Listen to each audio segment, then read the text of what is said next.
What? What was like his take? Was that the average? Al Horford's an average player? Average Al. Hashtags him average Al. Like, the fuck? It's like so stupid. It's funny, but like it also, I feel dumb because it also genuinely makes me mad, and I know that's the point. It's how these trolls like make a living. And so you make it call into the studio. Goddamn Lou Merlone. God damn it. Has Al Horford ever had a buzzer beater before? Yes. No, he had another one. Yeah. He had one last year. I remember. He had a couple layups. He had a couple missed layups, but he did blow. He has missed at the buzzer before. Also. Oh, that's right. It was the Detroit game that he made up for the Rockets game last year. Yes. Yeah, it was like it happened back-to-back nights where like he missed a game winner and then he hit a game winner. Yeah, I think. Yeah. Well, this was a like actually like difficult shot. That's what I'm saying. This was like fucking reversed spin fadeaway, like with a man in your face. I was like, oh no. Like I was watching that play develop, and I was like, ugh, this is not good. I was saying it's not ideal to go like back to back possessions on like some ISO like move, but we had like Jalen jab step fadeaway three. We had Terry like in the mid range fadeaway too. Then we had Al Horford give him the shake and bake fadeaway too. I'm like, hey man.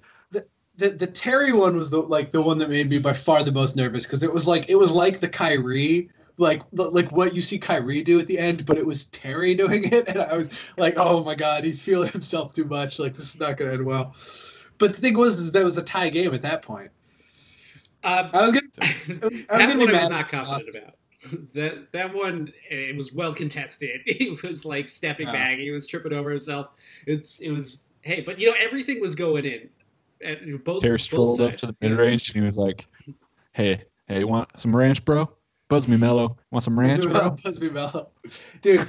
I really thought I was sitting after Nader had like 7 in like the first 3 minutes he was in. I made that Wilt meme, and I was going to erase the 0 for 10. So I just kept waiting for him to get to 10. He missed like 8 shots. Didn't happen. He missed so many shots, and I just had to wipe it out and shoot it out with 7 just because it was.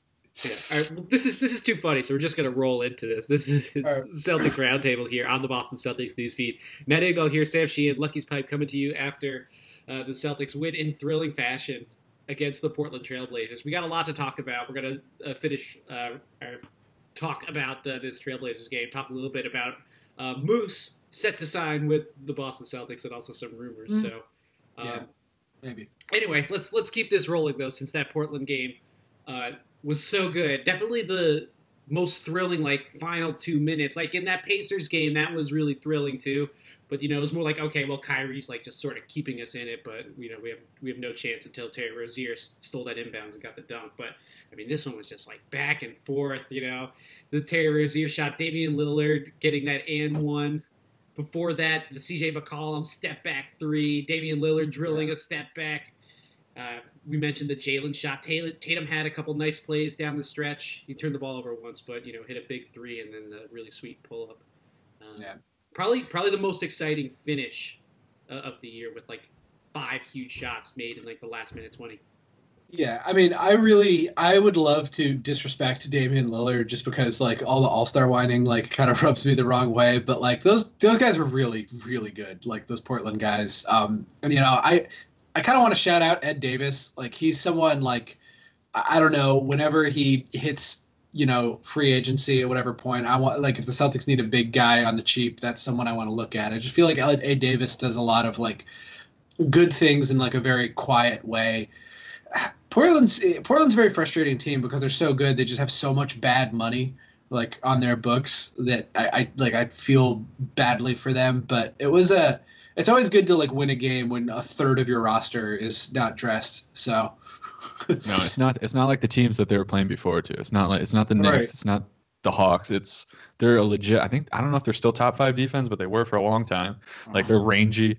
I really like Portland because they do like everything I was hoping the Celtics did, which they eventually just get like a bunch of long wings, just maybe play 3 of them at a time, have a big and then have like a guard, and they can shoot the lights out. So it was very runny in the first. I mean, the defense. First half. You mentioned the defense. Like both teams' defense down the stretch. Like no one really got a particularly like clean look. It was just kind of tough shot making. They were not good shots. Right. They made. Yeah, you look at I mean, you're going to look at that fourth quarter box score and go like, oh man, like the defense really fell apart there. But like both teams hit really tough shots like down the stretch. And I don't think that was particularly the fault of anyone's defense. The Celtics did like a pretty good job. I think they blew it a little bit on that last Damian Lillard play. A lot. Yeah. I think Brad wanted Jalen to foul, then Horford somehow just like let him go right by him. There should have been a foul there because the Celtics had a foul to give, and then I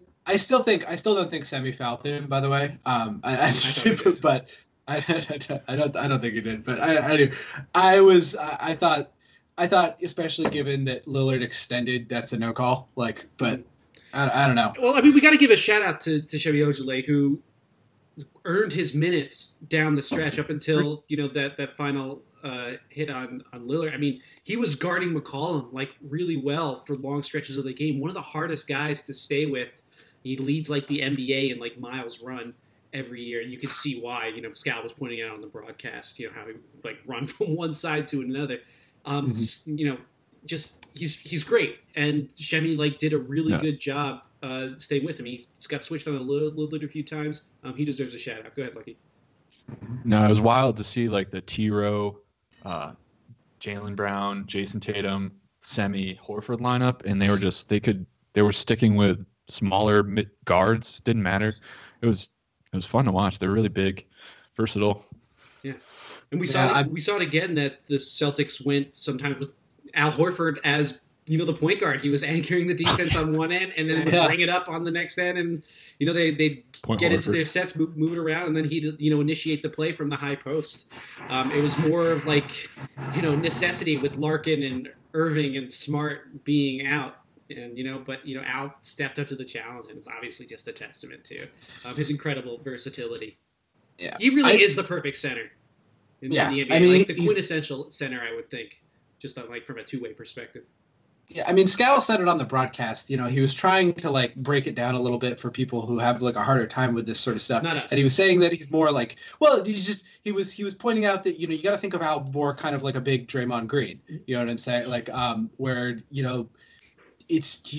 when these bigs are so skilled, they almost kind of stop being, bigs and just sort of, that's the true positionless basketball. Well, this is a good transition to our next topic. Greg Monroe on Friday agreed to sign with the Boston Celtics. Boston, of course, could offer him more money than their chief rival, the Pelicans, who Greg Monroe was apparently considering as well. And they could have offered him a starting job, but Monroe took the money and perhaps a chance at a deep playoff run, which could certainly help him as he tries to earn his next contract. I think he is like a very Horford-like player and fits in with what the Celtics are doing, wanting to play like a little bit more positionless. He's just, we talked about this when we were talking about it when it was speculation on Thursday night, Friday morning. But now that we're going to see Greg Monroe join the Celtics, where do you guys see him fitting in, both on the basketball court and in the Celtics rotation? I was listening to Valenti and Greeny on the Celtics beat, and they were talking a lot about Monroe. And I don't like the idea. I mean, maybe he could play himself into a starting lineup, but I honestly, he's perfect for the bench and to be that playmaker. He does have a lot of playmaking skills. He played the Princeton offense in Georgetown.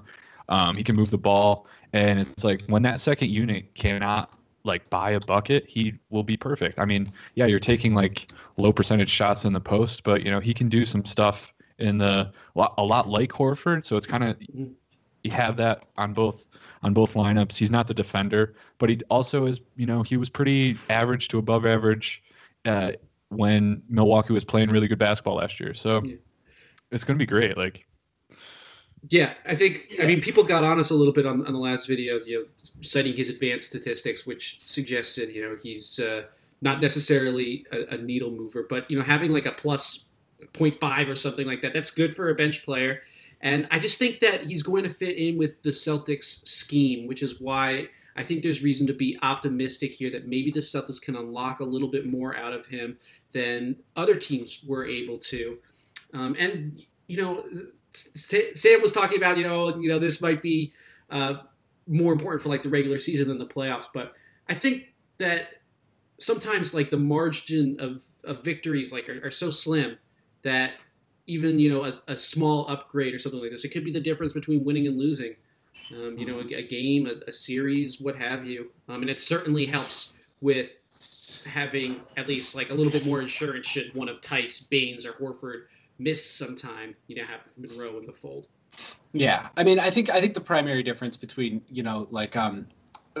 Greg Monroe and Al Horford is it's floor stretching ability, it's defense, and it's also usage is probably the most important part. Greg Monroe, 22.3 usage guy throughout his career. Al Horford in Boston's been more like 19.1, which, you divide by 5 guys on the floor. That's about below average usage for Al. And that's kind of what makes Al valuable is because he's a big time impact player with low usage. I think it's actually a good thing that Greg Monroe is a high usage player.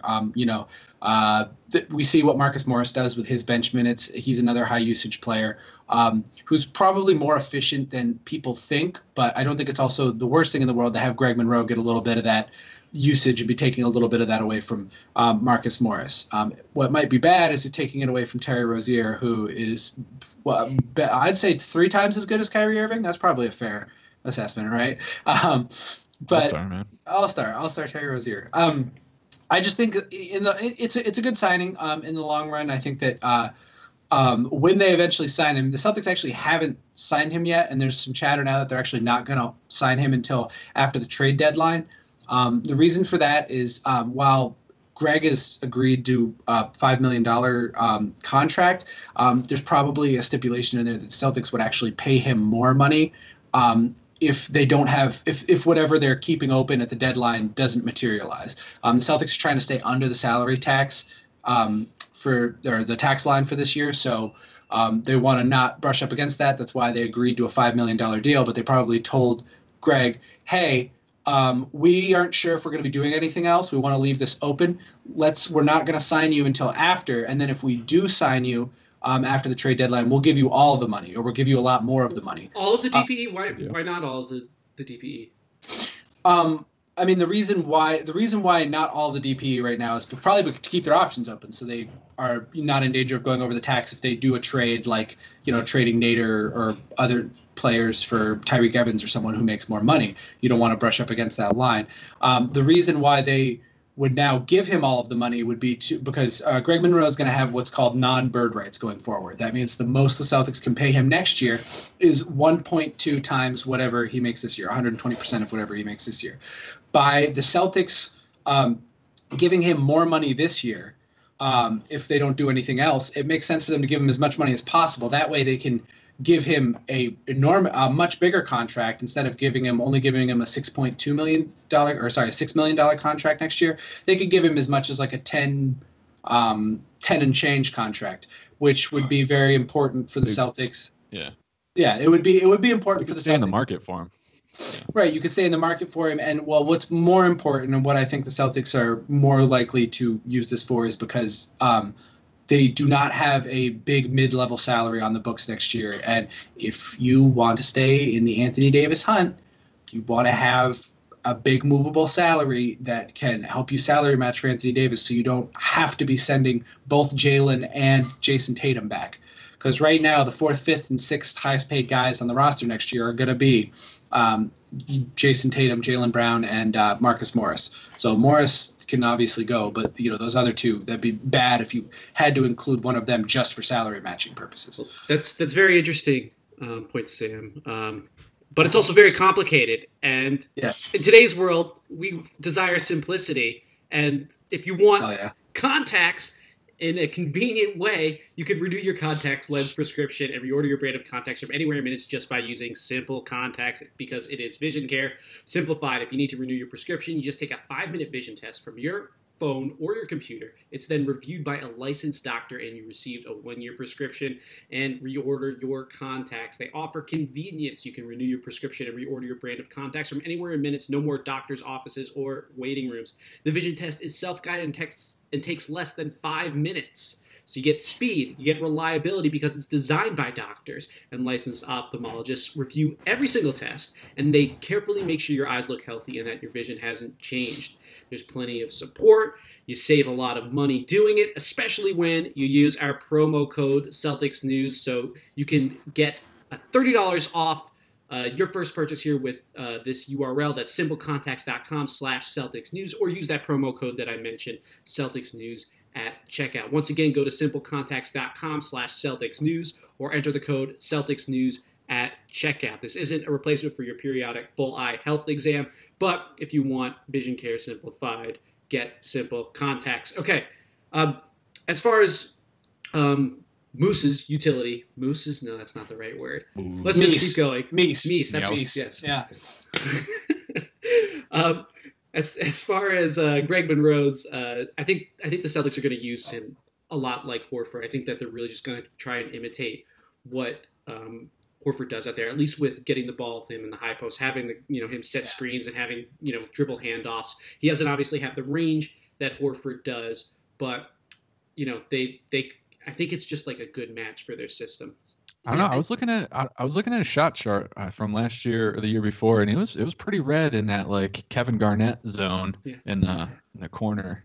The Baines wasn't area. A 3-pointer. He shot exactly like 6 3-pointers in his career, and he's over. So, because I was like, is this another person I can say shot more and made more than Ben Simmons? Not the case. I knew you were going there, man. But, tough. I think that the big thing with Moose is that he's going to draw a double team. And if you can draw a double team and you can pass like Moose can, you're going to make the offense a lot better. The Celtics need that very badly on the second unit. Jason Tatum will occasionally command a double team, especially when the defense has sent him kind of getting out of control. And Kyrie demands a double team, but even Al doesn't really get a double team. He has to work pretty hard to get that nail position down under the block. He needs, he needs the motion to be getting to his spot early. He can't just bully the spot the way Greg Monroe, I think, can. And I think that's going to be an important part of the Celtics. And I think I've thought about it a little more. I think that will be important in a very position, like certain playoff series. I think that could be important. If the Celtics draw the Wizards, for example, I think that could be very important when those guys are trying to, play a lot smaller, than some of these, other teams. I think Cleveland might have some bigger personnel to throw at that problem, but smaller teams like Washington, it could be very useful. Yeah. All right, even the Cavs, I think when like Tristan Thompson's out there, he can help control the boards and still give you some offense, but. Yeah. All right, we got to keep it moving here because I'm just seeing this new rumor from Steve Bulpett that leaked sources confirm that Marcus Smart's name has come up in a number of trade discussions ahead of Thursday's deadline. Get the F out. Get out of here. I know. Come at me in the comments. You guys love Marcus Smart. I love Marcus Smart as well, but I do think that the Celtics will happily accept a first-round pick in a deal for Marcus Smart. What kind of first-round pick are we talking about here, though? Any first-round pick. I think a first round pick.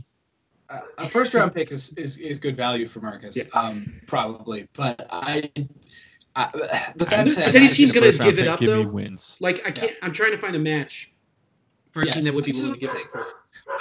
I just can't believe that there's a team out there that's making this. All we hear all year is about how bad Marcus Smart sucks. How I don't know. I just don't see it. I think I laid this out on Twitter the other day. I think that the best thing the Celtics could do is offer to give Marcus a balloon payment for the next year or two, very similar to what they gave Amir Johnson and Jonas Jerebko a couple of years back, that allows for easy salary matching.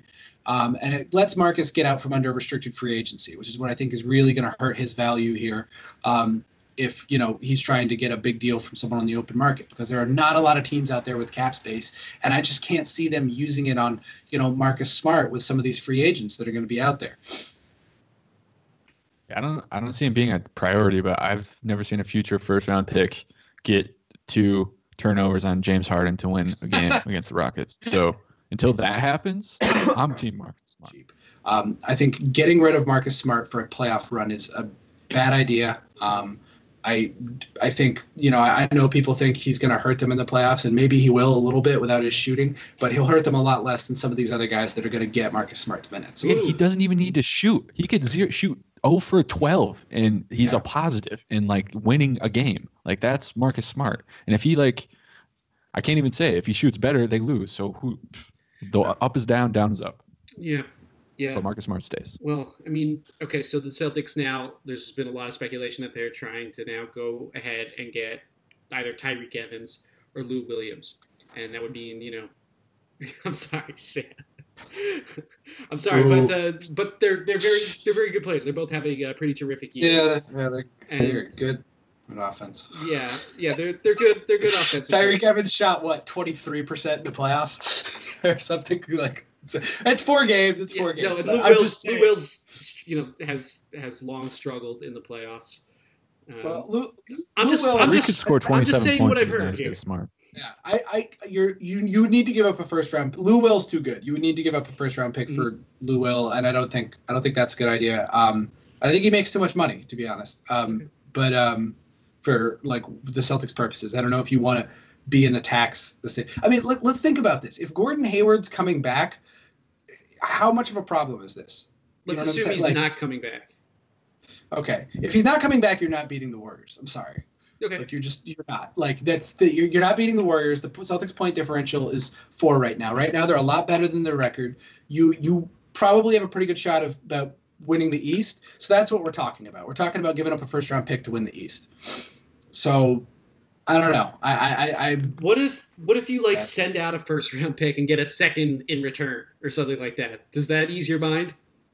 Not really. I mean, we'll see. I think if the Celtics, were willing to give up that first round pick, then the deal might already be done. Oh yes, absolutely. So we'll see. But a week from today, we're just a few days away from the trade deadline at this point. We'll certainly have an idea of where the Celtics thinking is. I will say that it's looking like that Clippers pick is not going to be a first round pick, and it's going to be 2 second round We'll deal that to Memphis, and we'll pack it. We'll sell it. Hey, or Memphis can sell it. We got our first rounder. That might be where this is going. To be honest, it might be that weird Clippers pick. If you like this show, hit that thumbs up button. Subscribe to the Boston Celtics news feed if you prefer to check us out on the go. You could also subscribe to CLNS Media now with, I don't know how many, 12,000 subscribers on YouTube. Be the next one. Follow us on Twitter at CLNS Roundtable. We post all our stuff there. I want to thank Sam Sheehan and Lucky's Pipe for joining me today after this awesome victory. It's been a good week for these Celtics.